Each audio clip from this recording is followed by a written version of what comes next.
dear beloved, Boss Mike Cervera.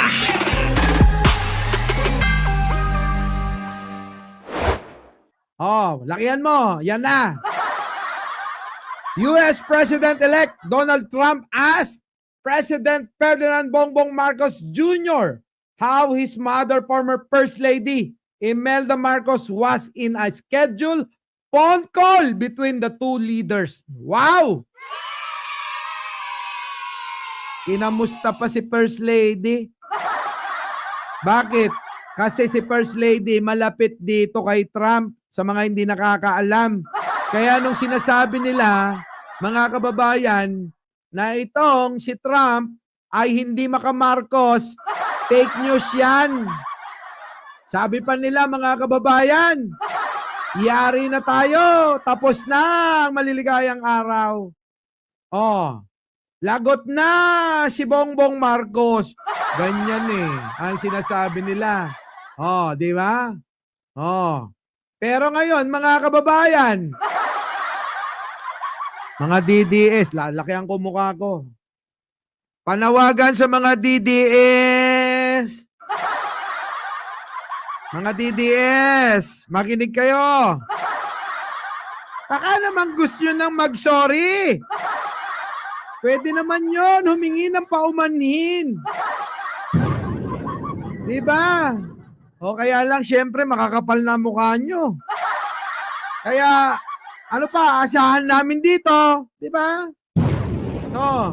O, Ling Castañeda, nako, Jocelyn, alam mo na. Manawagan na kayo, Bambina Happy Rich.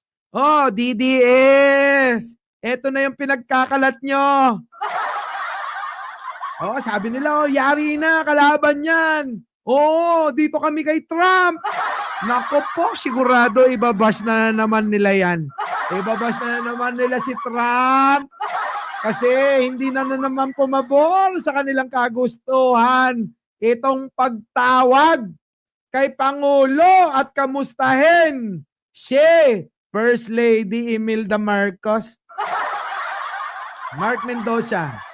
Di ba? Ganyan naman sila Ano masasabi nyo ngayon dito? Baka sabihin nyo, gawa-gawa ko.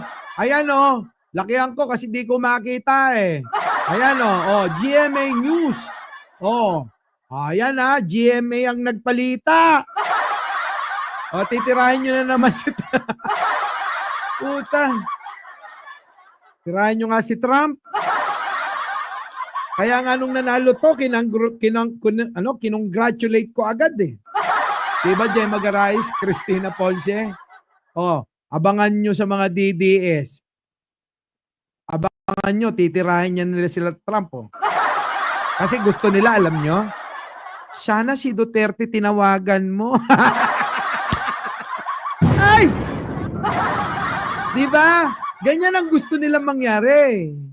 Kung si Trump tumawag kay Duterte, ang sasabihin ng mga yan, kita nyo! Gumaganon pa Di ba? Ano na? Ano sinasabi ko, mga kababayan? Tira kayo ng tira. Mga leader to ng mga bansa. Kailangan nila ang isa't isa para mapagtagumpayan kung ano man yung mga proyekto para sa buong mundo. Hindi lang sa bansang Pilipinas. Malaki ang papel ng Pilipinas sa tatahimik ng buong mundo. Ano? Yari kayo, Sabi ni Arnold Lopez dito, allied is allied. Wala yan sa presidente. Nagpirmahan na diba? Diba, meron na naman pinirma niyan para paigtingin yung alin. Pagsuporta nila sa West Philippine Sea na ayaw nilang ipagtanggol. Yung West Philippine Sea, mga kababayan, abay labas na litid natin Kakatanggol dyan sa West Philippine Sea na pinamigay ni Digong.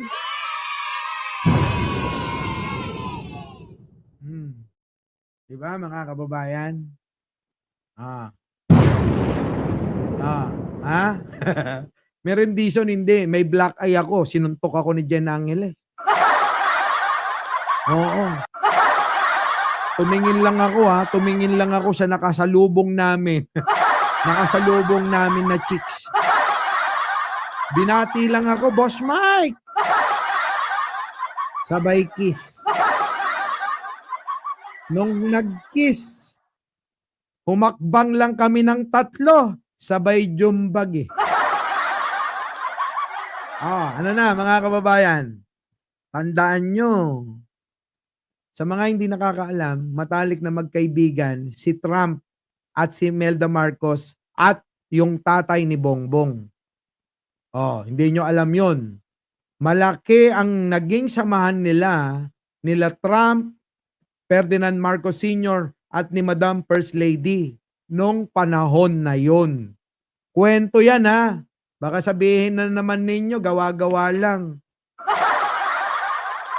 May Google naman. Kaya lang, nag-Google na kayo't lahat-lahat. Nag-encyclopedia pa kayo. Nag-Webster Dictionary pa kayo. Putik na yan mga kababayan. Mali pa rin ang pagkakaintindi. Yung mga vlogger nila gumawa ng content. Abay, biruin mo, magdamag hanggang hapon ng gabi. Nung in-upload, mali-mali pa rin eh. Putik na buhay na yan. Hoy! Ayan mga kababayan ha.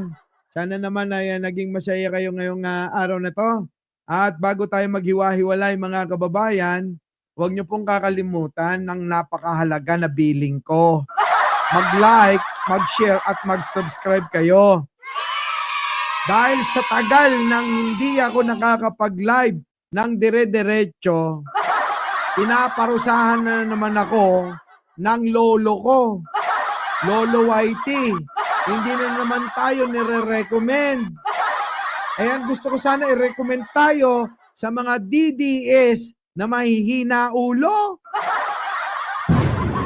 Sa pamamagitan ng like nyo, paring Jigs, malaking tulong yun ha. Pero sige na, kahit na may black eye ako, hindi halata sa mukha ko. Di ba? Sa ganitong mukha, tingin nyo, titira ako ng kambing? Hindi ako yun, huy! Hindi ako yung tumitira ng kambing, ha? Malayo itsura sa akin nun. Oo, parang mga 10 taon nang naagnas yun.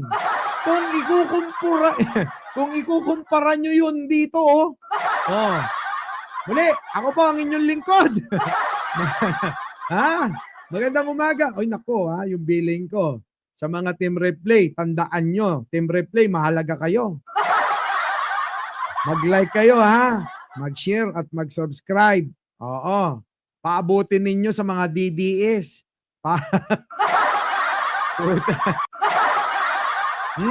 Alam nyo na. Ako lang to ha. Si Banat Boy, tuwan-tuwa na naman Alam mo, Banat Boy? Tuwan-tuwa na rin ako na nadadamay ako. Pero alam mo, hindi ko ugaling magpangalan. Bahala kang masaktan. Diba? Kahit na gamitin mo yung maganda kong larawan, wala akong pakialam. Dahil, feeling ko sumisikat lalo ko sa mga mangmang.